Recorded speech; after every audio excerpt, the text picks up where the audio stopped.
Brother Butterfield, I know we have a small time allotted that's been allotted to us, so we want to get right into it. And nobody can tell your story as well as you can. So, can you give us a quick rundown on your education? Also, I read a lot about you going to school, you becoming a lawyer. Your mom and dad. Your dad was a dentist. Is that correct? Absolutely correct. Yes. 50 years, and your mom was a educator or teacher for over 40 years, You're exactly right. and you went into the field of law. So I want you to tell us a little bit about that. What drove you to get into law? Well, first of all, thank you, Brother William, for allowing me to come on and spend this time with you this evening. This is a very interesting time right now in our history. We're in an election cycle, and all eyes are focused on the November 5th election. So, thank you for letting me come on and talk about myself and talk about the election and any other subject that you might want to discuss. My background began in 1947. I was born at the end of the 1940s to two wonderful parents, as you mentioned a moment ago. My dad was a dentist in Wilson, mother a classroom teacher for many, many years. I love to tell the story that when my dad came to Wilson in 1928 as a dentist, the white power structure invited him in and told him they were going to do him a favor. They were going to allow him to become a registered voter. Can you imagine? In 1928, African Americans could not register to vote without the permission of the white power structure. Hmm. And so dad became a registered voter. And after doing so, he went back into the community and tried to get other folks registered to vote. And that's when he was told that he didn't understand and that this was a personal favor to him and he was not to go back in the community and try to get others registered to vote. And so he stopped. And so as the years went on, and the 1940s came along when I was born, and when a lot of good things were beginning to happen, my dad formed the local branch of the NAACP and again began a voter registration movement, and it worked. African Americans became registered voters, even though they had to pass a literacy test in order to register to vote. Many of them were permitted to become voters. And because of that, my dad ran for the city council in 1953, not believing that he would win, but he was just testing the new voters and testing the new system to see if he could get elected. And he did. He was elected to the city council in 1953, reelected in 1955. And then in 1957, the city had enough of my dad and decided that they wanted to change the method of elections from district elections, where he only ran in the community where there were a lot of African American voters. They changed the system to an at-large system, Hmm. which meant that he had to run citywide. And because of that, he lost the election in 1957. But because of that, there was a lawsuit that was filed by the NAACP challenging the new system. The case went all the way to the U.S. Supreme Court, and they lost the case, actually. But because of the litigation and because of the experiences of my father, I developed an interest in politics and law. And so when I graduated from high school in 1965, I went off to North Carolina Central University, which is where I pledged in 1967.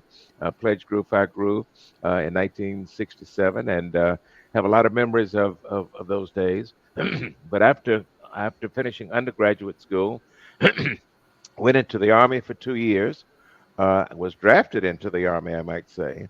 And then after leaving the Army, I went to law school in 1971 and graduated in 1974. So after my graduation from law school and becoming a lawyer, I went back to my home community and practiced law for some number of years. And then I was elected as a Superior Court judge in North Carolina. And after that, I was elected to the United States House of Representatives, where I served for 18 long years in the House, representing the 1st Congressional District of North Carolina. And after serving 18 years in Congress and after attaining the age of 75 years old, I thought it was time for me to step Hmm. aside and let someone else take on that responsibility. And so I did. Excuse me. And so, as a result of that, Congressman Don Davis was elected, and he is now the representative for the 1st District. So, Brother William, that's my background. Now, let me Outstanding. just, yeah, but let me just talk about something that's much more important than me. and that is being engaged in this election. You know, I've seen elections come and go all of my lifetime. I've been involved in every election since I was 18 years of age. But let me tell you and our listeners that this is the most important. This is the most consequential election of our lifetime. This is a contest between what we want our country to be and what it could be if we get this wrong. The two candidates running for president, there couldn't be a bigger difference between these two individuals. Donald Trump, we know what Donald Trump has done and what he has not done. We know when he was president that we had an awful pandemic and he fumbled the recovery out of the pandemic. The economy went south on us, and we had a lot of bad things to happen. And Right. so I don't want to dwell so much on Donald Trump. The world knows Donald Trump. He is the most recognized name in America. But what I want to talk about uh, is the uh, is the candidacy of Kamala Harris. Vice President Harris is a friend. She and her husband both. I've known them since 2016, I guess it was, when she first came to Washington as a United States Senator. And Kamala Harris has served as Vice President very faithfully under Joe Biden. They have brought us back from the recovery, created jobs, uh, engaged in a lot of legislation, the Inflation Reduction Act and the infrastructure bill and all of the other progressive legislation that has now brought jobs and opportunities to our communities. They've concentrated on HBCUs. I don't remember the actual amount, but hundreds of millions of dollars have been appropriated for our HBCUs. And so this election that we're facing on November 5th, is going to determine whether we go forward as a country, whether we have an administration that understands diversity and equity and inclusion. We need an administration that cares about average, hardworking American people and not the rich and the powerful. And so I ask our listeners to consider not just the failures of Donald Trump over the years, and there have been many, and we all know that, but to look at the record of Kamala Harris and her running mate Tim Walz, and to satisfy yourself that these two individuals are capable of leading our country in a positive direction. And so I want us to vote. I want us to have a 100% turnout in this election, because if we fail, we will have some very difficult days ahead. I was just looking at a poll a few moments ago before logging onto the call, and when Joe Biden was the presumptive nominee for the Democratic Party, the polling data didn't look too good. Uh, the American Mhm. people were concerned about his age, because he would be 86 years of age when his term would be over, and the American people were very concerned about that. And then he had the terrible debate that we all know about, and because of that, his numbers began to plummet. And before Joe Biden dropped out, it looked very very dark and very dim. It looked like we were not going to have a good day on November 5th. But President Biden recognized the weaknesses that he faced and decided to pass the baton to Kamala Harris. And Vice President Harris is now our standard bearer. She's the nominee for the Democratic Party, and she is waging a vigorous campaign. And the data that I looked at before coming on this call a few moments ago now shows that of the seven battleground states, and I'm going to talk about that in just a second, but of the seven battleground states, uh, they are no longer red. They are now trending Democratic. And so, in order to win this election, we must win three or four of the seven battleground states, and North Carolina is one of those battleground states. We know which way California and New York will go. We know which way Alabama and Mississippi will go, and Mhm. Tennessee and Kentucky. But there are seven states that are kind of in the middle: Wisconsin, Michigan, Pennsylvania, Arizona, Nevada, Georgia, and North Carolina. And if we can win North Carolina, we can put Kamala Harris over the top, and she can become the first female president of the United States of America. That's hard to fathom for someone who was born in the 1940s. I just cannot believe that we have finally gotten to the point now where we can elect a woman, a black woman, if you will, as president of the United States. And so let's get ready to vote in this election because voting is available to us, and we've got to make sure that North Carolina turns out 100% for Kamala Harris.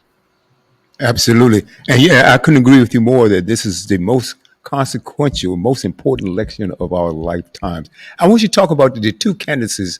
You have one candidate that is spewing doubt and hatred and vitriol and negativity. But on the other hand, and we talk about our sister Kamala Harris, she's talking about hope and uplifting and doing things for families, and I can't understand why anybody said, well, what is she doing?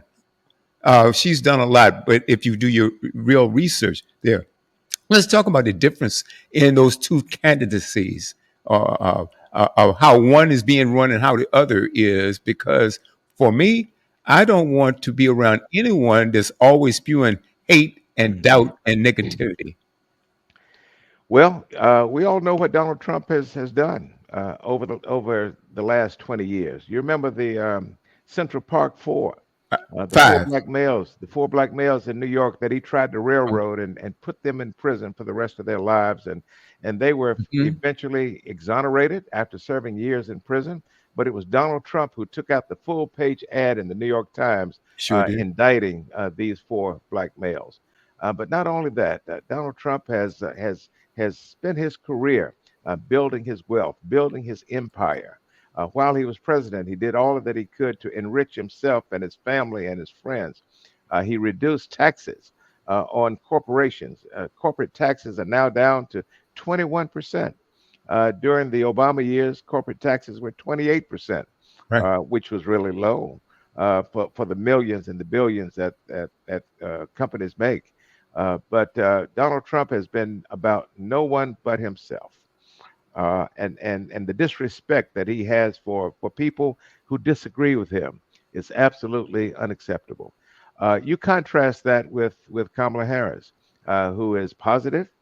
She's forward thinking. Mhm. She's aggressive. She's smart. And she's intelligent. She understands the issues. She understands the importance of building up the middle class. She understands the importance of assisting those who are in need of uplifting. She talks about a $25,000 uh, uh, grant to individuals purchasing their first home. That's pretty creative. For a young couple, purchasing their first home will be able to get a $25,000 grant from the federal government. That is wonderful. She talks about increasing the corporate tax, taking it back to 28%, and using that additional revenue to serve and empower communities. Uh, HBCUs will continue to get funding under Kamala Harris, and we will continue to look at the cost of health care. That continues to be a challenge in our country. Anyone who's been to a doctor or a hospital, you know the cost of health care. But under the Democratic leadership, we've been able to bring down the cost of health care, particularly with insulin. Insulin is now capped at $35 per month. And for those who don't use insulin, you may not have an appreciation for it, but $35 a month for those who are dependent on insulin is a big deal. And so we have a team that's running not only Kamala, but Tim Walz, who is the governor of Minnesota. I served with Tim in the House of Representatives, and he's a veteran. He was a coach at his local high school there in his community, and he is prepared for the job as well. So let's get ready to vote. And I could just go on and on and on, but I see Mildred Council has joined the call. I don't know Yeah. if she wants to jump in and share any thoughts with us. She's having a few Okay, internet problems, but she's been trying to get in twice. Mildred, she doesn't give up. I She know. I've known Mildred for many years. Absolutely. Yes, yes, Yeah. yes, yes. And I want to Yeah. thank her too. I want her to come back on because I want to thank her personally for you being here. Yeah. And when I found out that you and Mildred were friends, I called up Mildred. I said, Mildred, I need to get in contact with my brother, G.K. Butterfield. I said, can you help me out? She said, absolutely. Well, Absolutely. Mildred is a fixture in Greenville, North Carolina. She's a powerhouse. She and her husband both, and they're great friends of many years. I just Uh, absolutely love her. and I know she's doing all that she can in Eastern North Carolina to reelect Don Davis to Congress and to elect Kamala Harris as president of the United States. I know she's doing all that she can. Yes, yes. I know our time is limited, so I'm gonna toss it over to our sister swing here, Tanisha Holmes. Tanisha, I know you have a lot of questions. We have limited time. Then I'm gonna go to Clayton and then to Tiffany, and hopefully Mildred can get back on. I know she tried twice, but anyway, Tanisha. Well, I know we don't have enough time to go into full detail, but I just commend you for all the accomplishments that you've actually done. But I also noticed that you're from Wilson, North Carolina. Have you been back to Wilson? I'm in Wilson every other weekend. I'll Oh, be really? there tomorrow. Oh, you will? Yes, Okay. Okay. yes. You know about the Mudcat Stadiums moving over downtown Wilson? $300 million investment. Okay. Absolutely. Were you part of that? No, I was not a part of it. I was watching it from a distance. I was part of the Whirly Gig, Okay. which is an anchor, an economic anchor in downtown Wilson. Okay. Yes, Okay. yeah. I know I don't have much time because I can keep on talking on and on and on. So I just want to give the floor to someone else. But it's once again, Ola, nice meeting you. And once again, I Thank am you. excited about this interaction with you. And, power to us. That's all. Yes, Hey, I'm excited also. Oh, so Mildred did get a chance to. Hey, Mildred, Hello there. How are you, Brother Brown I'm and great. Brother DK hello, Butterfield? Mildred. You finally logged on. I can see you. Yes, I Absolutely. was on, but it kept cutting off. So I guess we're having some issues here in Greenville, North Carolina, but I'm on now. Good. Oh wow! And again, I'm gonna say it since you logged off. I said I want to thank you personally, Mildred, for making the connection with us, with you and GK Butterfield and Congressman. And then we'll come back to you in a second, Mildred. And Congressman, I know your time is limited today, but I hope you get a chance to come back on before this election. I'm excited about it. I'm really excited about it. Hey, Clayton, Yes. what do you have, brother? First and foremost, greetings, Congressman Butterfield, and Thank you. also the sisters that's online. Uh, it's good to see you all, and it's a pleasure to finally meet you, and it's an honor to know that we had a brother that was sitting up in the house. And I just have a few things. Uh, you was talking about elections and getting people out there to vote. Uh, Myself and some of the local sisters of Swing Five Swing are trying to collaborate and getting ourselves registered or certified to be able to go down to Virginia State, which I am alum of, and talk to some of the youth to get them registered to vote. We're in the process of doing that as well. Also, I have a question. You have an extensive resume of the things that you did while you were in the house, and also you was working with Clyburn as well. Yes. And we miss our brother John Lewis. What are you doing now to try to make sure those empty seats that you are vacating are filled up with those prominent brothers and sisters to keep that legacy going on? Because we need that leadership. You guys going to go on and do great things, but we need those people that's going to be filling up those seats to carry that light torch. Absolutely. What are you doing at this moment to make sure those things are not missed? That is an excellent question that I don't get asked a whole lot, and it's very important. Every time we lose a CBC member, the Congressional Black Caucus gets very involved in trying to make sure that that seat continues to be held by an African American member of Congress and someone who's willing to be part of the fight. You Hmm. know, it's not enough just to have an African American in the seat. You Mhm, have to have someone who's willing to fight. And mhm. so we've been pretty successful. When I was chairman of the Congressional Black Caucus, there were 45 members, including Kamala Harris. But today it is 60. And so Awesome. we're continuing to expand our footprint all across the country, and we're going to continue to do that.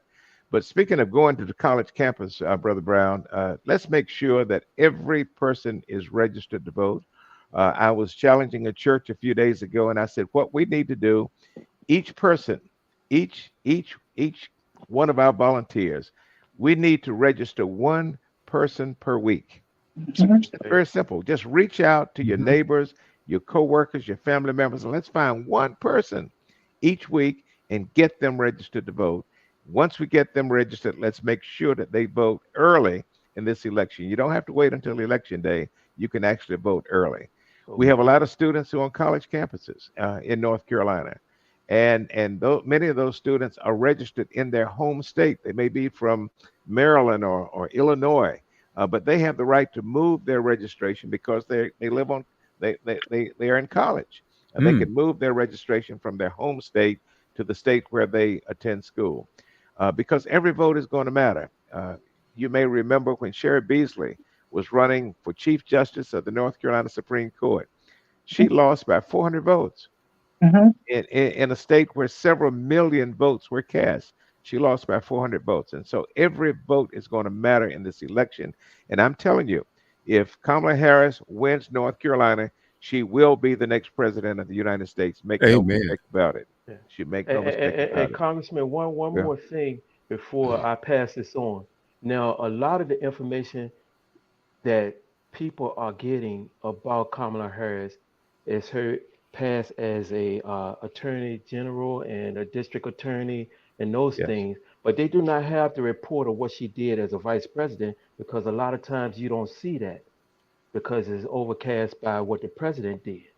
that's So right. how do we get people to know what Kamala Harris did as a vice president because it's not publicized? That's very important. Uh, you've got to look at the Biden Harris success over the last 4 years. Remember, when Biden Harris uh, became occupants of the White House, we were in the middle of a pandemic. Thousands Yeah. of people were dying. Businesses were closing. Families were filing foreclosures.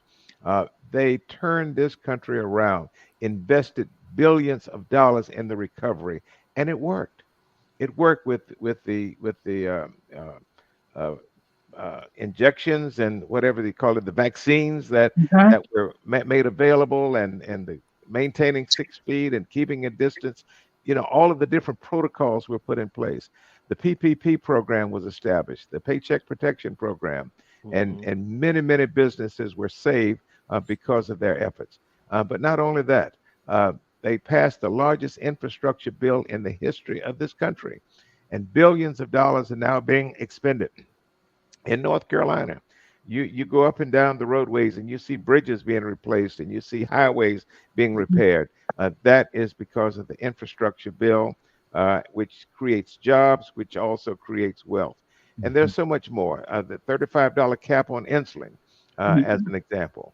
And the list just goes on and on. And so she has been a faithful vice president. She served under Joe Biden. She was very supportive of Biden, but now she's ready to establish her own agenda. I'm not saying that she's going to continue everything that Joe Biden did. She's going to Right. try to improve on the Biden record, Mhm. because this is a fresh face for a new day. She is 59 years old. She has a lot of energy, intellect. She comes from an HBCU. She's ready for this job, and we just need to Mhm. make sure that we can get her elected. Great. Roger, Ti- Roger that. Tiffany? Hello, everyone. Hello. Hey, Tiffany. Okay. Hello, my sisters, and happy birthday, Clayton. Hey, thank you, Um, thank you, thank you. Yeah, happy birthday again. um, it's I nice to appreciate it. finally see you again, Mr. Butterfield. Look, you say you are coming to Woodson tomorrow. Tomorrow, yes. I'm right next door. I'm in Saratoga. I know exactly where Saratoga is, but Yeah, Hilliard is a good Wilson name. Yeah, sir. I know a lot of Um, Hilliots in Wilson. Yes. yes, sir. My question is to you, in regards to this particular election and the two candidates. What do you think? That other than the votes itself, what do you think that we really need to kind of push this forward, especially for the ones that like were kind of like on edge, they don't know, you know what I mean, if which way to Sure. go. Well, a lot of people say that politics don't matter. That is absolutely not the case. It is politics that decides who will represent us, who will Mhm. pass the laws that will govern our lives, and who will create programs that will benefit our communities. Elected officials make a difference, and if Mhm. we don't vote in an election, then we are empowering the opposition. That's And right. so that's, not only do we have a presidential election, but we have a governor's race. We Mhm. have a Democrat, Josh Stein, who's running for governor. An African American Republican is running, and he's an absolute Mhm. disgrace. I want you to go Mhm. online, those of you who can, and look at the statements and the platform of the Republican candidate for governor, Mhm. who says some terrible things that I can't even say on this program about women, and about slavery, Mhm. Mhm. almost apologizing for slavery. And so we've got a governor's race as well. And then we have what we call the Council of State. We have an African American female who's running for state auditor, African American male running for the superintendent of public instruction. The Republicans have a program called Project 2025. Mhm. And in that project, what they want to do is eliminate the Department of Education. Can you Mhm. imagine that? To take Mhm. federal money out of education and let local school boards and states Mhm. run the school program, Mhm. public schools. And we have an African American male running for superintendent of public instruction, and his name is Mo. Help me out, Mildred. What's Mo's Mo last? Green. Mo Mo Green. Green. Yes, Mo Green, who is Yes. running for superintendent of public instruction. He's going to make sure that that does not happen in North Carolina. And our state auditor, help me out, Mildred. Our state auditor. Okay, I Uh, have the list it, right here. I picked it it'll up. come to me in a minute. Um, Okay, the state auditor is not on this card. Yeah, and she's a friend. It'll come to me in a moment. Mm-hmm. But anyway, we have two African Americans running there, African Americans running for judges all across the state. And that's why it's so important that we've got to get a 100% turnout in this election. Mm-hmm. I That's right. have her name. I have her name that's running for the auditor. Her name is Jessica Holmes. Jessica Holmes. Oh, my And I goodness. have Yeah, Congressman Butterfield. I have the voters guide that's put yes, out for North Carolina for all those yes, people that you were just mentioning. And this has yeah, been one of my roles is trying to get this out to churches, organizations, so they can study these candidates before they vote. And they have the Democrat and the Republican on the same sheet. And then there's a website that you can get more information on them all. And absolutely. this is a put out by the Democracy North Carolina group, and it's very helpful. And all the names are here, the ones you called, and more is in here from all the governor races down to the um, up to the Kamala Harris That's Yeah. in right. this brochure. Yes. All Yeah. right. Mildred, do us a favor because you're next here, and I want you and Congressman Butterfield to talk about not only the importance of vote, but Brother Butterfield also talk about getting people registered. Now I know you from the old school here. Before the internet, you started printing out 25 flyers. You give out 25 flyers a day. You Right. hand them out to people. Yes, Oh, well, that's Congressman Butterfield is the Project 2025 is what I've been trying to say to people. If Trump gets elected, then he is planning to implement all this nonsense on this Project 2025. It's over 1,000 page document, but we've gotten it condensed to one page so that we don't have to read a lot, but it just has the mhm. highlights of it. And so I have been giving this out this past Thursday. Sycamore Hill Baptist Church here in Greenville hosted a workshop on Project 25 to let us know if Trump gets in, he's planning on that we will never have to vote again because he's going to start Mm. a dictatorship just like Russia is.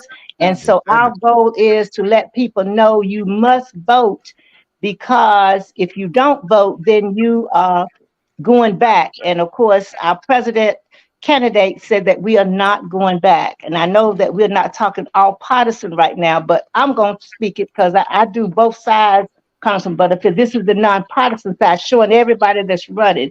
But I do some of this, but I'm also partisan as well. I'm a Democrat and I'm going to vote Democrat for everything.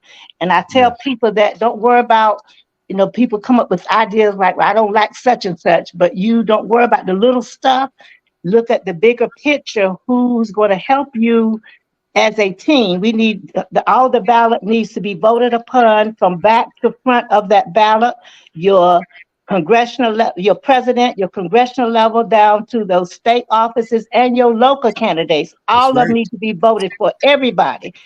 So a vote for all of them in the party that you're supporting. And of course, I'm going to be doing it for the Democrat Party. And Absolutely. And Mildred, you can be partisan here. somewhere in Project 2025, you will see a promise that Trump wants to eliminate 100,000 federal jobs Yep. in the Yes. DC area. Hmm. Let me tell you who holds those 100,000 jobs. Mhm. Probably 80% of those are African American Mhm. Of employees course. here in the District of Columbia. Hmm. So this Project 2025 is real, and I want It's real. everyone to take a look at it. Yep. Hmm. Brother William, I am going to have to sign off. I started at 7:30 this morning, and so it's been a long day for me. And Oh, so I'm going to Well, have to I shut really off appreciate it. I and really appreciate it. get And ready to be on an 8 o'clock flight tomorrow morning to Raleigh, Durham. oh, okay, I, okay. Please, please, please. At some point in time, I'll get together with your manager and find out when it's convenient for you to come back. Would you please come back and join us again? Yes. Do you have a morning program? I don't have no, sir. Okay. I had more to ask you, but I guess if you have to No, no. go, Yeah, sir, we got to be then you have to go. Yes. Yeah. respectful of the congressman's time. Well, of Congress, course. Yeah. Congressman Butterfield, I'm Thank honored you. to have you on, my brother, and all the God work bless you. you've done over your life, man. So yeah. just keep up the good fight. We're going to be fight. Thank you. We'll fight here. And when you come on this program, you can be partisan because I'm not. Absolutely. This is not a nonprofit organization. I That's know that right. obvious. Yeah, it's not nonprofit. Mildred, you can be as partisan as you want, and so it doesn't Thank matter. you. Congressman Butterfield, we Nice will meeting talk you. soon, my friend. We will talk Nice soon. Thank meeting you. Let's you. do Thank this you so again. much. Yeah. Okay. Thank you, And thank you, Congressman. Congressman Butterfield, for coming Thank you. on. And I've known Congressman Butterfield and have been working with him since 1976. You're telling too So that's much. how long You're it's been. telling too And much. so I was in his district and I have been working for him because Yes. he's done magnificent work, you all. I Yeah. mean, Thank you. Yes. magnificent work. And Thank you, so who Mildred. could not have supported him during the terms he served in Congress for District 1 for the North Carolina? Thank you Yes, so and much. thank you again, Congressman Butterfield. It's been Thank great. you. It's Thank you. been Well great. done, Thank you, sir. sir. Thank you. Nice meeting Yes. you. Nice And meeting you. so we're going to go to Mildred. I know you how much you love to talk, and we're going to let you talk, okay? And then I'm going to have Tanisha to go and moderate for a few minutes. All right. Sure. So tell us the importance of this, and also getting out the young vote. Getting Just out the young vote. all votes count if you're 18 and above and can vote up to, I guess, 100 years old, because I do know a couple of people that have voted at 100. As long as you live, as long as you're 18 and above, it is important. Every vote matters. Every vote counts. And I have a first cousin that is the mayor of a town right outside of Greenville, North Carolina called Winterville. He won his council as a commissioner for the town as by one vote. One vote, you all. So one vote does matter. And what happened, there was a tight race, and so they had to recount the votes. And it was like maybe 7 to 10 votes that they couldn't figure who they should go to. So they had to be recounted. When that recount that ended, he won the race by one vote. Today he's the mayor of that city, and he's doing a great job. And so we do know, have an example that's living, that's working right now is mayor of Winterville, North Carolina. The Honorable Ricky Hines is my first cousin. He is the mayor. And I was served as city councilwoman, for those that don't know, for 22 years for the city of Greenville. So during that time, from 1987 to 2009, I lobbied in Congress. G.K. Butterfield, congressman that we just heard talk, we went to Congress to lobby all the people that were there, and he was our congressman at that time, and we worked on all kinds of amazing projects for our community to make our community better. And so we was able to get several things done through helping rebuild the neighborhoods that we were living in that needed help. So we got block grant money to come back to Greenville through his effort. And the last major thing before I ended my term on Greenville City Council was that we was able to get a transportation center here, which is called the G.K. Butterfield Transportation Center. We never had one before. And all the buses and transportation kinds of vehicles come to that center to drop people off, not just for Greenville, but for 33 counties in eastern North Carolina. They come to that center so people can exchange routes and that kind of a thing. So the center is named in honor of our brother, Congressman G.K. Butterfield. And I was there when it was dedicated a few years ago now. So he's done great work. And not only was he covering Pitt County, he covered I think 20 some odd counts, 22 counties, I think, in northeastern North Carolina. So he did an awesome job. And he wasn't afraid to fight Fantastic. for us. And that's what I like about him. And he's been my mentor I was a city councilwoman for 22 years and on the Board of Education for 6 years, 9 months. So I learned so much from him and I appreciate him today. And we hated to see him retire, but he said, I got to move on. And now Senator Don Davis was a senator for North Carolina legislature. He went into that spot to become Congressman Don Davis. But what the Republicans did, they gerrymandered his area so bad. So I'm no longer in District 1. And he has a fight on his hand in the new district that they pushed him into. So that's why votes matter. You need folk in place to fight the nonsense and to vote to make things happen. So that's very important. That's great. Well, thank you, sister, for all the work that you do, because you got an extensive resume as well. And we do appreciate that because you're right there in the battleground. I have a question, and maybe you can cover this question for me. This question was for the congressman, but they always talk about those battleground states, such as North Carolina and Pennsylvania, such and such. Hmm. Why do they say that Pennsylvania is so important? If you don't win Pennsylvania, you can't win the election. Why do they say that? I don't know all the answers to that, but it's just number one, it's a lot of residents in that state. And and it's a very progressive state. That's Hmm. one of the pieces I know. And also, um, it's always tight races. And so they just have to work real hard. And so we were blessed last time to win that battleground state. And now North Carolina, and you heard Congressman Butterfield Hmm. say that if North Carolina could win this time and those other states, we would have no problem at all getting uh, president candidate Kamala Harris elected. So there's a lot of work that we got to do, and we have to work real hard to educate people. So what I'm doing personally, I am going like I was this weekend. I covered a family reunion and I took information on Project 2025, handed it out, and some of the older people were there. But said, "Baby, read it to us. Ty, read it to us, because we don't read too well. Tell us what's on that sheet of paper." So I just read all the things on the sheet of paper that talks about Project 2025 and how bad it is and it needs to be defeated. And Yes. so, and to be defeated, it means you just ignore it and get Kamala Harris in there, because this is some serious stuff on this paper. And like I said, I make copies every day. I hand them out. And I've been to churches, organizations. I keep it in my car. I just hand them out in beauty shops, barber shops, wherever I go.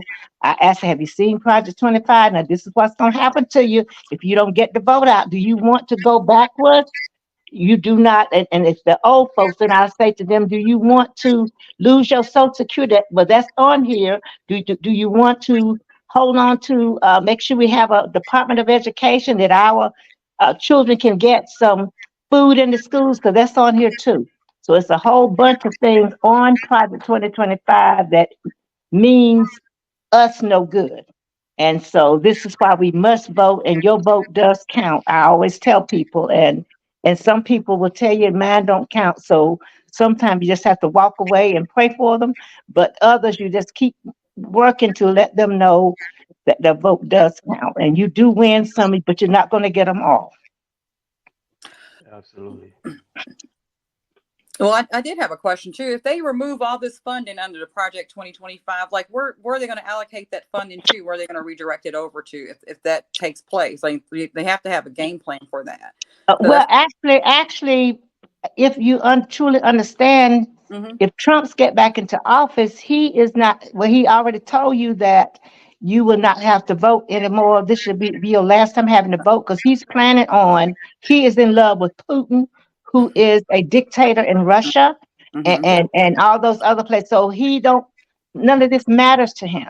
And I guess all of you have a sheet up, but just listen at a few of the things it says that just makes no sense at all.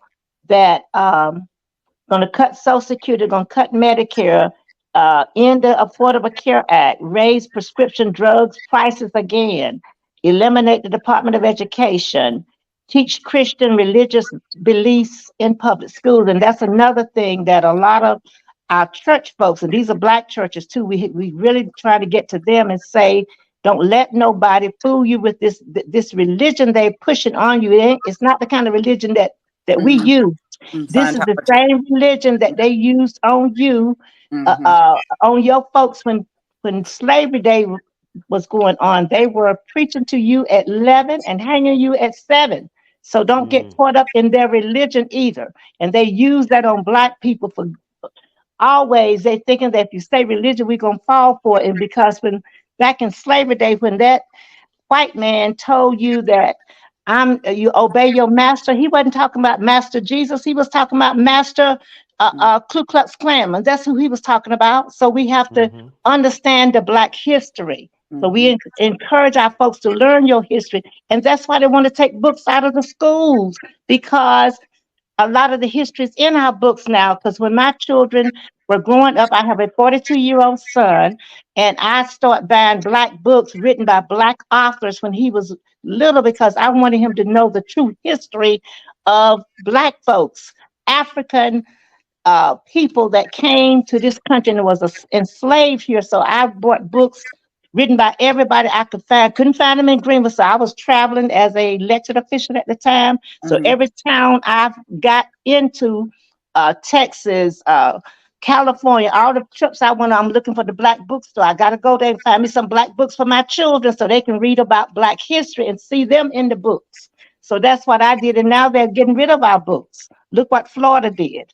Got rid of the AP courses and all that nonsense. So this is a crazy Project 2025, and that's why we decided to do an educational program in our community. So it was done by the National Council of Negro Women. It Mhm. was done by the HBCU. All these groups got together and put it on last Thursday, and we had a packed out house. And a lot of people like, is that what they talking about? They hadn't read it. And you can't read the 1,000-page document, but this sheet of paper here has The the condensed. highlights on Mhm. it, and it is some crazy stuff on this sheet. And even talked about getting rid of not acknowledging single parent families. Now, who got more single parent families than Black folks? That's And and, us. and, and, and we and Mhm. it's not always our fault that we have single parent family. You know what happened back in the day? I'm a social worker by profession.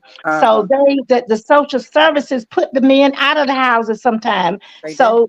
Mhm. So that's part of the history. So now they're gonna disrespect all of that and gonna get rid of uh families that are single parents. Now, what sense does that make? So we know families can be successful, single parent families and two parent families, and sometimes the two parents are not always successful. But Got a leave our families alone. You messed them up when you came here. When they came here and it was enslaved in America by having children by those Black slave women. So that's where the mess up came at that time. So leave our history alone. That's That's right. what I think. Yes, leave it alone.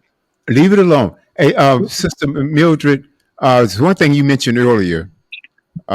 It's about um, gerrymandering, Yes. gerrymandering and redistricting and things like that. And we know who's doing it, and we know why they are doing it. To me, that's where the federal government needs to get involved and says, no, you can't do that. What you're doing is illegal. The problem is also like you have a Supreme Court right now that's backing Mhm. these guys up. Yeah. Mhm. Yes. And that's because again we don't vote. So now the Supreme Court was appointed by Trump. Trump put those three Yep. people in there that has this, you know, real far-fetched agenda. Uh So huh. that was by design. But now getting out to vote, and right now in the North Carolina General Assembly, for instance, it is majority Republicans. So the ones that are working hard every day, they have limited power because they're in the minority. So that's why we are saying take this voting guide, you all, and vote for these Democrats on here so we can get them into these high places so that they can fulfill the duty, because that's where it happens at. If they're not there, they're in the minority. They'll have a issue in the North Carolina General Assembly, and they will have 900, 1,000 pages of a thing, and they bring it to the meeting the day of to vote. So the Democrats don't get a chance to see it until the last minute, and they done read it, and they have the majority number, so they pass it because some of us didn't vote to get some of those people in that could have been there, and that would have been our power right there. So that's why every vote counts. And we got to vote for all of these. And on this sheet for the state of North Carolina, as Congressman Butterfield was saying, we got the governor's race, and we got a black man running for governor, and he is truly crazy, you all. He is about as crazy as they come, and you should see the ads on the TV here. And he's running against a Democrat that is a Jewish man, but he is better for us than our black man is, because he's talking about, he said if you was raped, he don't care how you got pregnant, you need to carry that baby anyhow, no matter how you got it, you need to keep your skirt tail down. That's the kind of foolishness he's talking, you all. It's crazy, ignorant. So he is put there by these Republicans to be used because he doesn't have a voice of his own. So Absolutely. that's the kind of person we do not want. So that's when color, we don't want him, because he would not be in our best interest. He would take us back, was right along with Trump and his group. So you said And Absolutely. then it's we like a got puppet show. go ahead, I'm sorry. It's like a puppet show is what you're saying. A puppet You, show. you say you didn't understand what I was saying? I said it's a puppet show is what you're saying. Yes, it is a puppet show. Mhm. And that's why and see, back in my day when I was little, growing up, the old folks called those kind of folks Uncle Toms. Mhm. And I call them today, the women that act that way, Aunt Tomettes. That's who they are. That's the name I give it. Uncle Tom and Auntie Tomette. I That's got who it. they are. Hmm. I really don't understand it because we can go back to when before this guy was elected and that Hollywood access tape came out. And I said, okay, he's done. There's no woman that could possibly vote for this guy right here. Yeah. Disgracing women. He has always been disgracing women. Uh, Yes, it makes absolutely no sense to me. So I don't see how any woman woman could can. vote for him. Yes. And I can't understand any black man or black woman voting for him either. It makes absolutely no sense because with that Project 2025, the first thing that comes to my mind, Sister Mildred, is Jim Crow. That's what it is. It's exactly Oh that. yeah. Hmm. Okay. Tiffany, what do you got? Uh, I'm just in the midst of it all. Um, I have nothing. Sometimes you just don't have anything. I have nothing right now. Yeah, well, this sheet, if you go, are you live in North Carolina? I stay in Are you from? Saratoga. Yes, I'm asking you. Well, this sheet here has all the candidates in it, and it's a nonpartisan group. And so what they did, they have the Republican and the Democrat um, person with a picture and a write-up on them, and then they have each have their websites where you can go on and read more. But everybody is listed here for the governor, the Supreme Court, and vote for your judges too. And then you have of course, the President of the United States is on here. Trump and Kamala is on here. The General Assembly people that are running, the Lieutenant Governor, the Attorney General, Superintendent of Public Education, as already was stated by Congressman Butterfield, the Secretary of State, the Treasurer. All these are state offices, and the Auditor, which he mentioned, Commissioner of Labor. Now, the Commissioner of Labor has a brother out of Charlotte, and he was the mayor pro tem of his city council in the largest city here in North Carolina. And I met with him, Braxton Winston. He's running as a Commissioner of Labor. He has a lot of labor experience. And so just to share what he says about his little highlights here, that he ranked, CNBC ranked #1 state to do business, but Oxfam ranked North Carolina as the worst state to be a worker. This is unacceptable. Our workers deserve better. And he will ensure workers work in a safe environment, will be a whole worker, advocate for fair pay, job rights, training, and affordable health care and housing. And what they did, they listed a paragraph on everybody, but then you can go to their website and learn more. You got your Commissioner of Agriculture, you got your Commissioner of Insurance, and then each of the representative seats are listed here too, and the various seats across our state is also on this list. And so this is a great way. I tell people, be an informed voter. This is why I read a lot. Be an informed voter and be ready to vote early. And this group also put out when early voting starts. They have the dates here when it starts and when it ends. And we have voter registration forms. And when I went to this family reunion on Saturday, I got up and talked to the family members. One of our representatives, Glowstein Brown, she brought the greeters and she talked about the fight that she has to go through. The same thing I told you. They're elected just like everybody else is, but they don't even they disrespect them as elected leaders. That's what the Republicans do. And that used to not be the case, because when I was elected official, we could go to Raleigh, bring back things for our community. We go to Congress, bring back things for our cities and towns. But today they act like they are absolutely crazy. They are disrespectful to the other elected leaders like themselves. So we are telling people the primary election date this was March 5th. Vote early back in March. They gave that out, and now general election is November the 5th.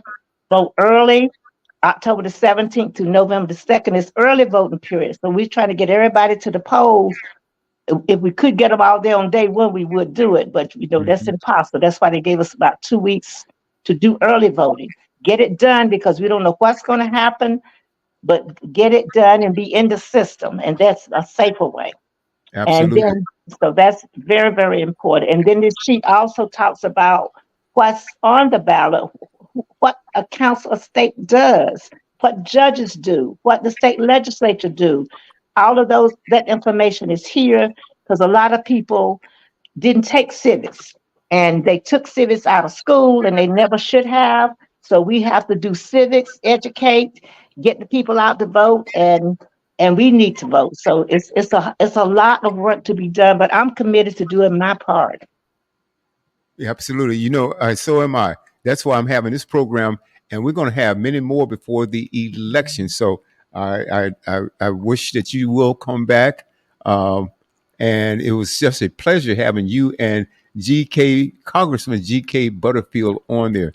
To me, those undecided voters right there, I mean, I don't understand what's happening. If you know somebody's a crook, why would you question the prosecutor? Why would you question that? If you already know this, I mean, it makes no sense to me. Something G.K. Butterfield brought up also about, and he touched on it just a little bit. And when he comes back, and I'm going to ask you too, we're talking about the knock the Republicans have on the Democrats, which is absolutely false, is they talk about the economy not being good. They're talking about growth, black jobs, under Trump were so high and unemployment was so low. It's, Not that's a true. Not lie. true. Not true. Not true. And Not and true. he talks about he's done more for HBCUs than anybody, which is a lie. Folks, if you You really do your homework, if you really do your got to do your homework, homework. You got to do your homework. you'll know that when he comes down to a sheet, these presidents they get sheets on what they're going to eliminate and what they're going to zero out. And truth be known, he zeroed out Of funding for course. the HBCUs. Hmm. But he get up, and when a liar get up there and he keeps repeating it, people tend to believe that. Uh, Black unemployment is lower under Biden and Harris than it was ever under Trump.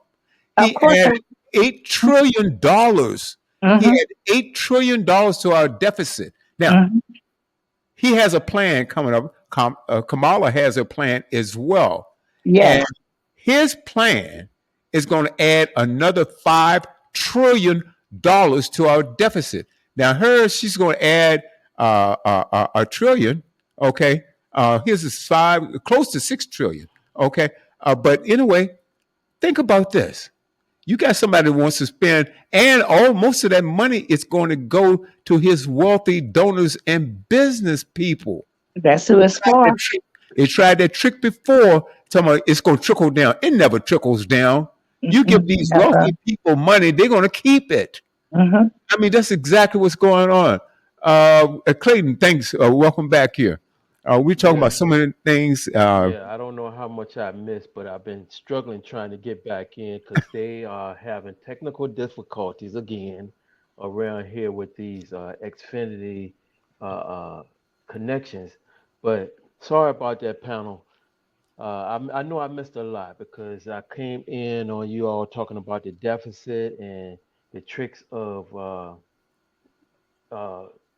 number 40 or whatever he was. And I'm about sick of the guy. I'm gonna Yes. tell you just like that because the fact is, uh, the 24-year military vet, he has totally pissed me off. Oh yeah. Excuse my language, but the Hmm. man, I'm tired of seeing him. I know what he stands for. I had downloaded that Project 2025, but and been reading on that. But he's been telling us, and his constituents been telling us about what they've been wanting to do for a long time. They want to separate this country. Of They don't course. care. They don't care if we have two separate presidents Hmm. because they say even if Mhm, Kamala wins, if we still have a Democratic president, they still want to separate and have their own. mhm, That's the reason why they're trying to make moves to try to, okay, this state will be ours, that state will be ours, you can have the rest. He has talked bad about his own intelligence agency, the Hmm. FBI, his own Right. military. And that's Now, going to be gotten rid of too, according to this document. yes, FBI's that they're getting rid of all of that. And this is yes, just a condensed version of it, you know. yes. And who does that? If you claim you want to be the president of the Hmm. United States, they don't want it to be united anymore. It's Of going to be course. us. They want it to be us and them. Hmm. And Somebody I was need to reading read some. between the lines. Go I'm ahead, sorry. ma'am. No, I was getting ready to say, someone has sent me something just this past week, and it was just so horrific that it said that you remember when slaves first arrived in America, they did not, well, the Constitution was written, we was like three-fifths of a person, right? So this is what a group right now on the Trump group is what this information I received wants to go back to that and since we weren't but three-fifths back in the day, they want to come up with that so we won't be a part of the democracy at all.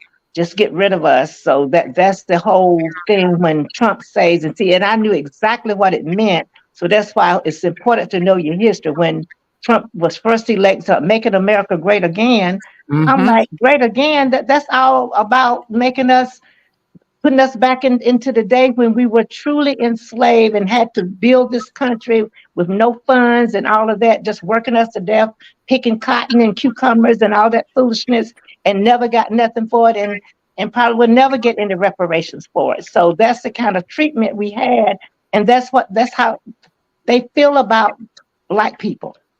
Yeah. That's exactly right. It's Yeah, and crazy. they throw us a few crumbs, and believe it Yes. or not, there's still a whole lot of our younger brothers and sisters, and I hate to use this word towards them, but it's pretty much ignorance Right. that Well, really nobody has think taught them. they Our have been generation didn't taught. do a good job with teaching our children. Many of us did not, because we That is thought we had true. arrived and we had not, and we just, didn't teach them their history and stuff. That's part of our fault. But then if some of us didn't know how to teach it too, that's the other piece. And not only that, sister, but what they not learning today, because a lot of them walking around just listening and hearing what other people are talking to them about, Hmm. and not doing the research, because you've had some that actually think that that $1,200 stimulus check that Trump signed Hmm. in public, and he strategically did that because he knew that some of our people, all they wanted to see was him signing that $1,200 stimulus check over, not knowing that there was their own taxpaying money that he was giving back to them. Hmm. But they think that he was giving them a gift. And It's Mhm. he bad. signed that check in public. And some of the people said, Trump did this for us.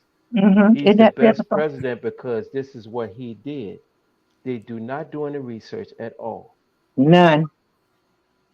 Or they ignored it and not paying attention because he did one of the most vile things this past week. And I know you guys saw it, and that was disparaging against uh, VP Harris and Hillary Clinton. And he was saying that uh, they did sexual favors in order to get where they are. I mean, Wow, again, yeah. I can't understand why any woman would vote for him. Hmm. Uh, He's ignorant, just ignorant is what he is. Married three times. He's supposed to be a family man, right? Married three times. Okay. Cheated on all his wives, included the one he has right now. Uh, I believe it was, I think it was Eric and Don Jr. Oh boy, what a joke that is. And what is his daughter, Ivanka Trump, have their mother buried on one, I believe at Bedminster, or on a plot out there somewhere that the weeds have grown over just so he can get a tax break. Mm. I mean, just a vile human being, just a vile human being. His brother, no, I'm sorry, his nephew has a son that has I don't know what the situation is now, but a serious medical Yes. condition, Special needs, yeah. a serious medical condition. And he says, well, why don't you just let him die and you move down here to Florida? Who He Mm. took does his money. this? He took his money. He did take his Yes, money. he took his money. If he'll cheat on his wives, if he'll steal from his family and Mhm. says such vile things, I mean, come on. I think that being president of the United States or holding any office in the United States, you have to have some character about yourself, Gotta have some You think? integrity. Yes, some you should. integrity. Tiffany, do you want to jump in now? We've got a few more minutes. We've gone over a few, but that's all right. This is worth it. I do have something now. My main concern is with the other countries. If Trump was to become president, how would the other countries um interact with us moving forward? You know what I mean? Like, would they still do business with us? Would they part ways, from us because, Trump will be the president, hypothetically speaking? That's what I've kind of been thinking about. You know what I'm saying? Because we have um we have a lot of, what can I say, like a lot of export and import that comes through these different countries. And so are they able to say, well, hey, since Trump is not your president and he's doing all of these things, we no longer want to do business with you guys? You know what I'm saying? Like, so that's what Yeah. I've been kind of Yeah. thinking about. Do you guys think that those countries will react that way, or do you think it would be the opposite? Well, I'm gonna jump in. Then I want to go back to Sister Mildred, then to Tanisha, and then Clayton. Yeah. I The other countries right now, what I've been hearing and reading is that they do not want him. They didn't like it the first time he was in there. Now, keep in mind, he wants to pull out of NATO. Do you know Mm-hmm. how And dangerous? those are allies. Yeah. Do you know how dangerous that is? If he pulls out of NATO, then who is he going to partner up with? Russia, Russia. North Korea. Those two countries. That's who he's in love with those. Oh, absolutely, absolutely. And keep in mind, when he's through the tariffs on these other countries' imports into this country, Mm-hmm. it cost us money. He lied. Well, yeah, I've got them to pay up. They're paying us hundreds of billions of dollars. No, they don't. That's not the way it works for their own defense. The agreement is that I forgot, Clayton, maybe you know a little bit more about this than I do, but they committed to paying, I think, 1.5 or 2% of their budget for their own defense. That money does not come to the United States. But you have people who don't read, Mildred, like you do, or don't read half as much as you do. They're being, oh, yeah. Clinton's right. I mean, Trump is right. He is right about that. No, Tiffany, from my perspective, no, these countries do not want him in there. They don't trust him. Okay. I remember going back when he was at a G7 meeting and he had his arms folded like this, and people were standing over him trying to get some sense into his head. Mildred, what's your take? Well, first of all, if the countries are black country, he's already called us the asshole countries, right? You all Mm-hmm. remember that? Yeah. And also he's planning on banning all Muslims. That's on the project 2029 from even coming to the country. So he doesn't respect all people No. at all. So he's a very disrespectful person. And everybody knows that, his family does. The lady that wrote the book about him, and she really told the truth. His own, was that his sister, a cousin or His, something? It's his what is niece. his niece, right? So Right. she put it out there, and she Mm-hmm. took the liberty to do it. And I think, someone have to take a stand with people that, are like that. Even in the family, you have to blast them. They need that Right. sometimes, because a lot of others won't say anything. But I think that it's not going to be good. And see, he was terrible last time, but this time, with all those groups meeting together to come up with Project 2025, which was groups that he aligns himself with, and with several of them. I forgot what they said in the meeting the other night that we attended, but it's several groups. It's like in the it's about 100 different groups. They're very conservative kinds of groups that wrote up this stuff. They planned this, and now he's wanting to back away from it, because if you notice that presidential candidate Harris always mentioned in her speeches how terrible this 2025 agenda is, and he hadn't expected that. So now it's like, I don't know what they're talking about. I had nothing to do with that, Yep. but his supporters did. And that's just as important. Those are his allies that he supports and that supports him. The people with all the money and stuff. And this is terrible stuff. And You we know, don't want no parts of it. I tell you what. Yep, that was a lie, because one of the founders or one of the architects of Project 2025 took the lid off. I think it was a couple of weeks ago, and he was talking about Trump's involvement with Project 2025. And folks, I'm not surprised, because the man lied over 30,000 times. I believe it's more than that. It has to be more than that. 30,000 times while he was in the White House. Now, come on. Would you buy a car? I'm going to ask the panel. Would you buy a used car from Trump? I wouldn't buy anything from him. Period. Nothing that he has that I want, what I don't have right now. If it's got to come from him, I want no parts of. I mean, absolutely nothing, I because wouldn't he's either. not trustworthy. He doesn't care about us people that are black and people of color, and he definitely don't care anything about us. And I don't understand why black people don't see it. They really haven't read their history. They are not listening or keeping up with what the current trends are, and it's a sad scenario.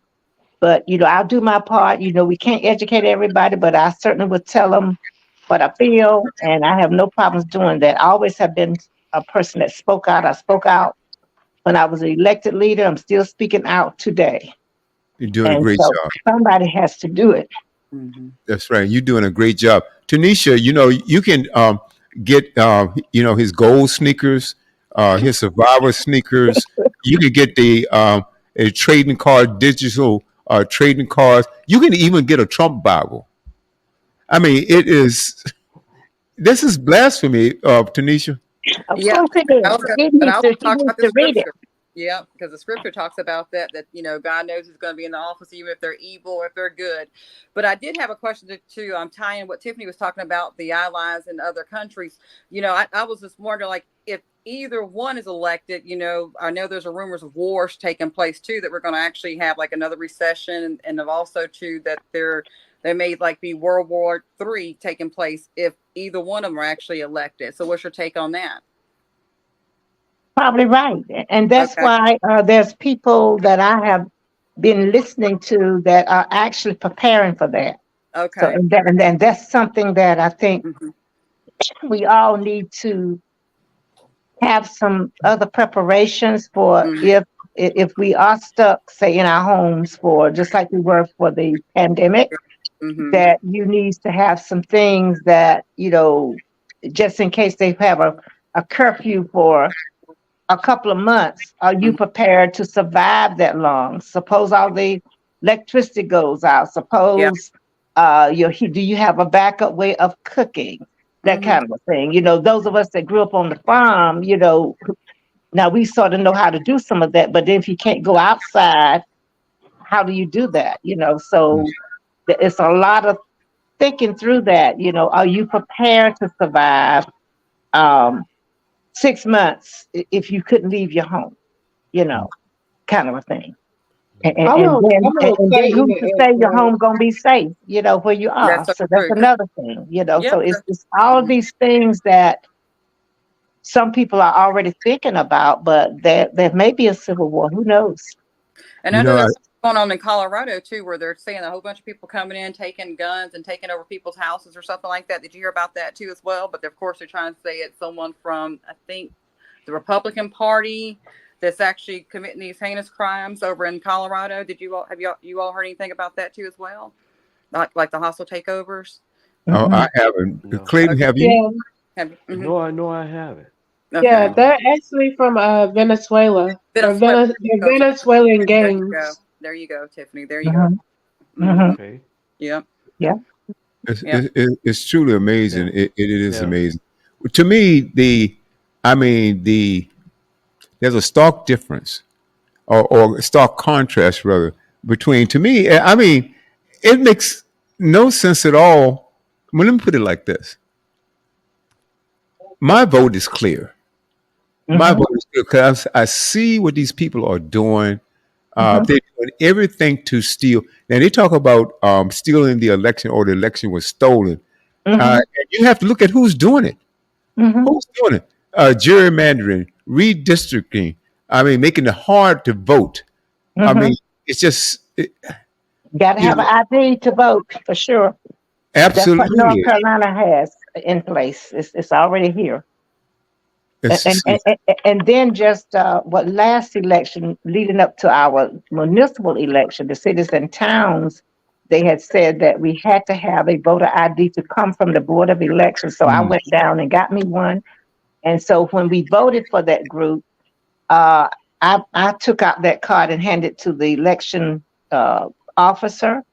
Mm-hmm. And she said, well, why are you giving me that? I said, well, they told us that we had to have a voting ID. I got this from the Board of Election. She said, well, don't you have a driver's license? I said, I do. I have a driver's license, have a military card, and I got some other IDs. I said, but I decided I want to use this one today since we're voting for the Board of Elections. And so she looked at me, she took it.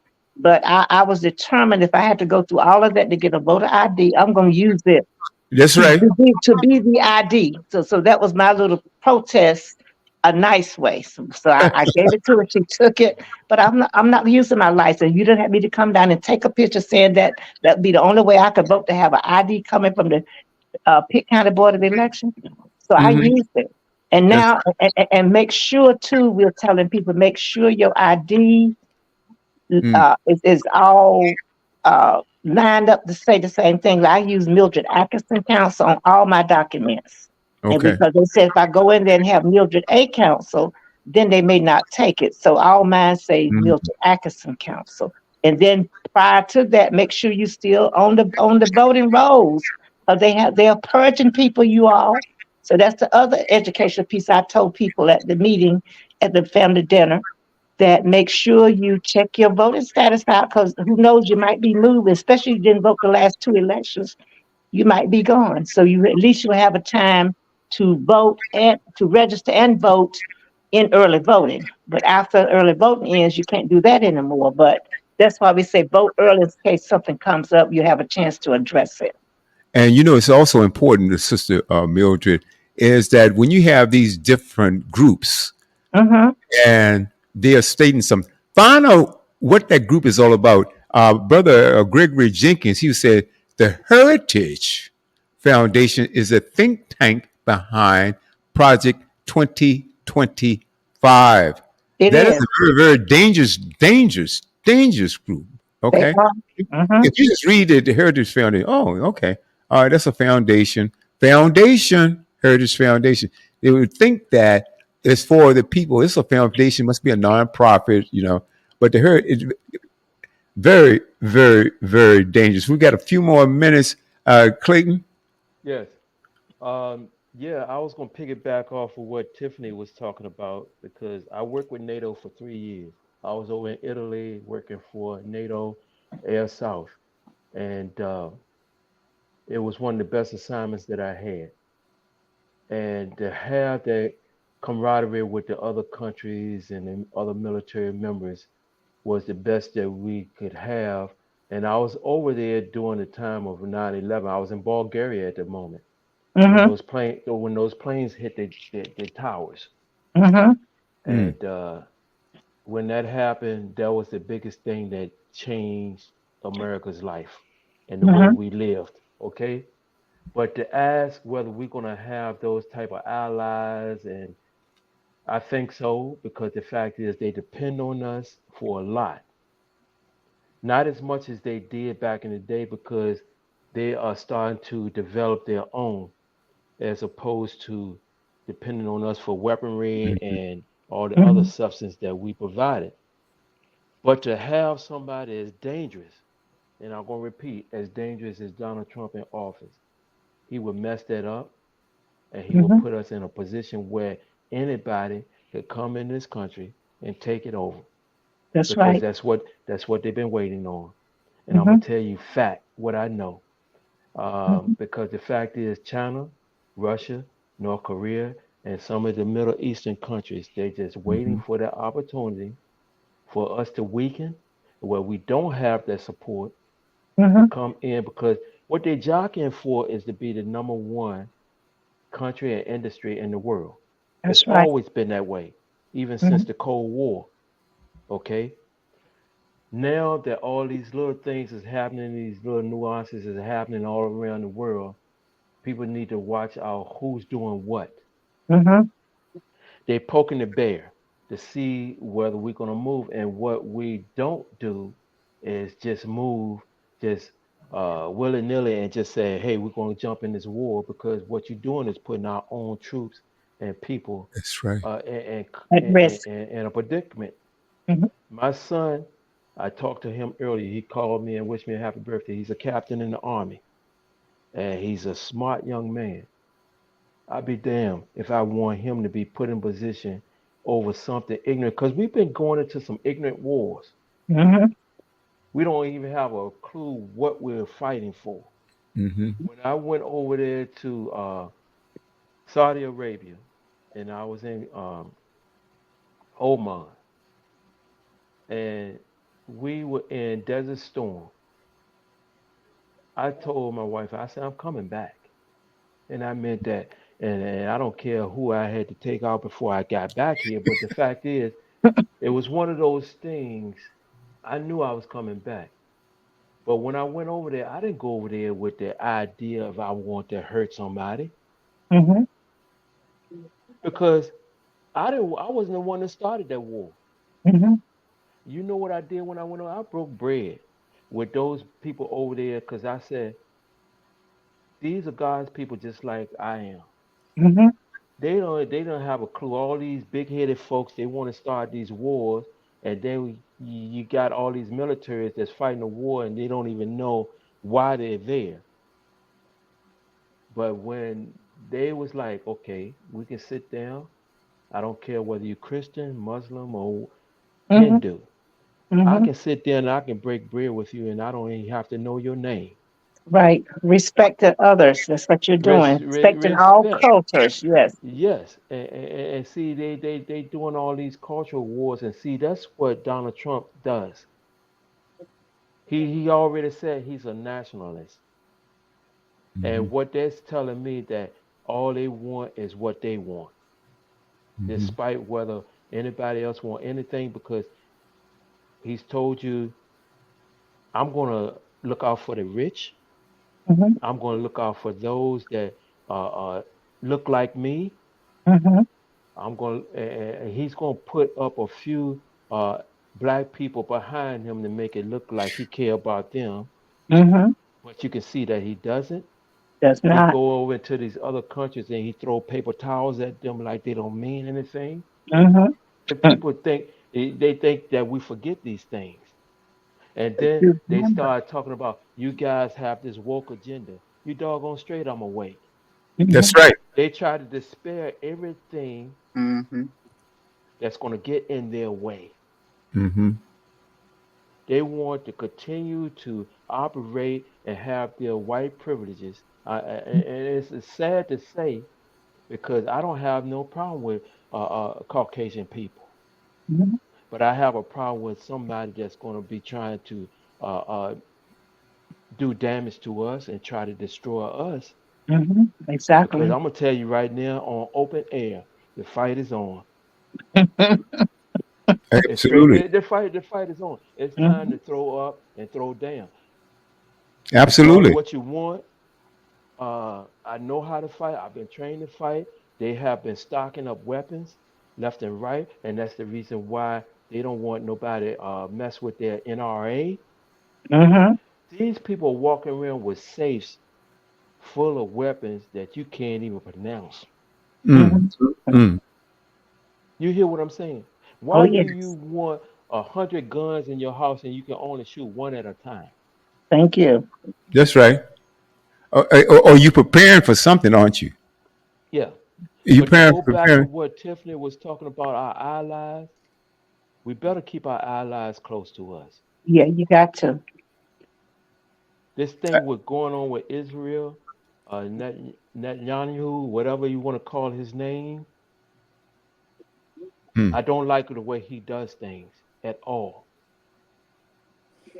Wow. Wow. Wow. He opposed Obama. Mhm. Obama and Netanyahu, somebody say his name for me.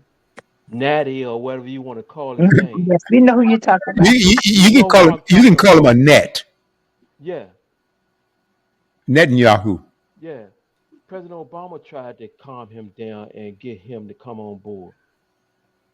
Right. So you could see how some of these countries they're in favor of that right wing politic Mhm. because it favors them. Exactly. Right. Okay, and we try to have some morality and some love and peace with the way we operate. Mhm. Sometimes they say we're being too nice.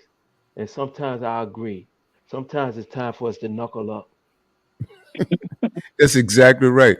And I tell you something, and black folks out here, give me an example how he tries to use us, and some people that he has. You take it's pitiful too. Tim Scott. Oh, Mhm. don't mention that You, fool, you man. you talk about Byron Donalds, Come and on, for you some getting reason they up there skinning and grinning, and Mhm. because he had them on the, it was on a long list because they have of something to BP. gain from it, William. They have something that they got a payday from that Mm. somewhere. It, I tell you what. Sometimes you have to say, "Look here, I don't want your money." Thank you. And I said that many times, Brother Brown, many times. Don't give me nothing. I don't need nothing you have. And I Mm, didn't have it when I started this office, and I certainly don't want it from you. And they will try absolutely. to set you up, and they think that we're gonna just fall all over if you see monies and all that. But I held my own 22 years on the Greenville City Council. I didn't take nothing from nobody, Thank you. nobody, period, That's because right. it will come back to haunt you. You got to have Yep. some good ethics doing this work, and they tried all kinds of stuff, all kinds of nonsense. But I didn't bow down. Never did.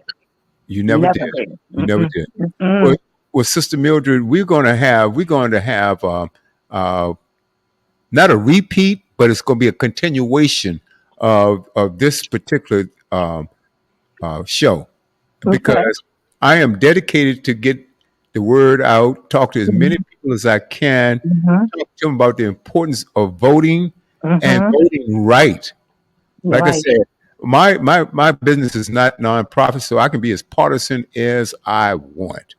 You Mm-hmm. know, I know, I know. That's good. Grooves and Swings, their organization, they're nonprofit, so they have guidelines they have to meet.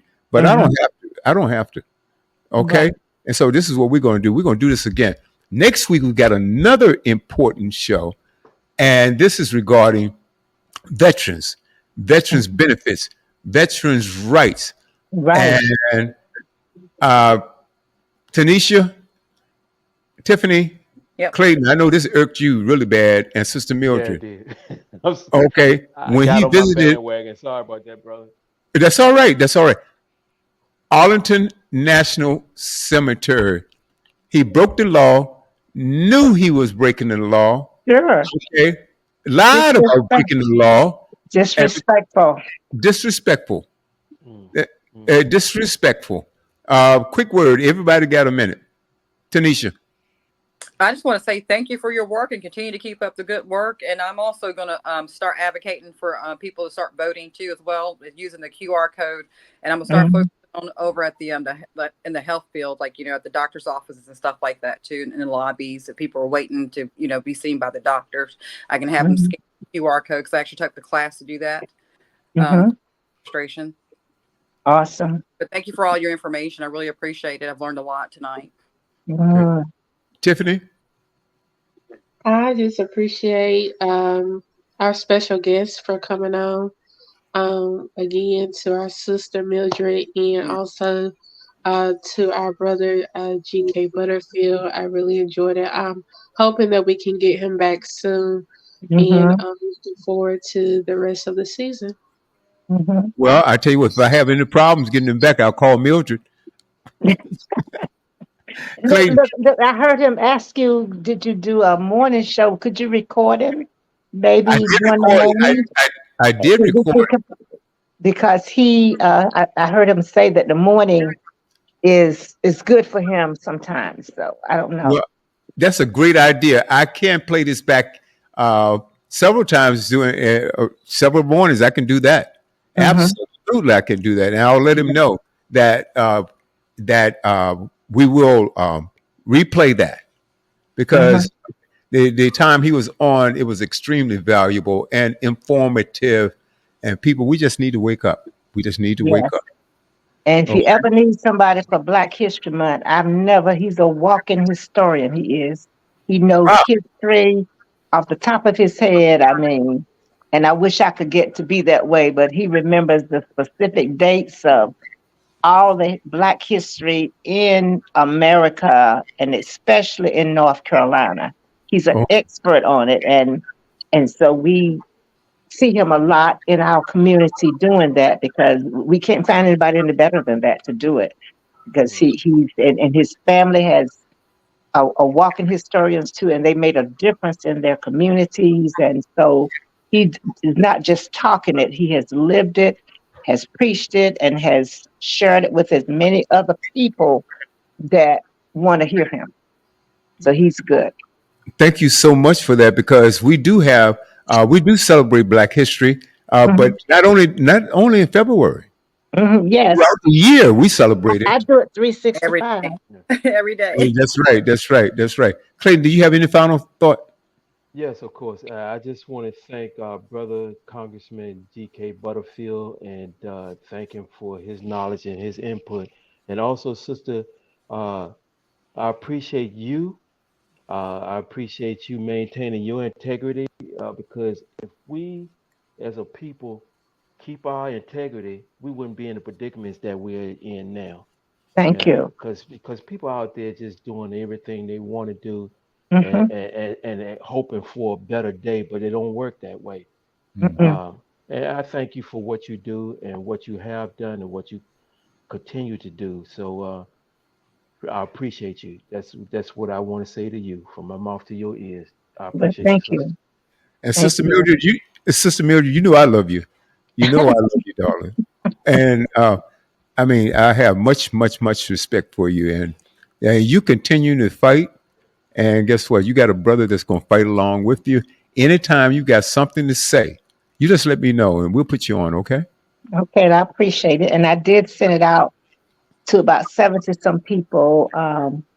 And hopefully some of them are listening in and will listen to it so that, because, having a platform to voice your opinion is important and your platform reaches near and far. And matter of fact, a young lady out of Africa told me she had listened in and she learned so much from the show and Wow. everything. And so I know one that did, and she was impressed, and she learned a little bit more about me. I met her about a year ago, and she's an Mhm. awesome African woman, and so I've been sort of mentoring her, I guess you could say, and so That it's is Okay. been cool. beautiful. It's been beautiful.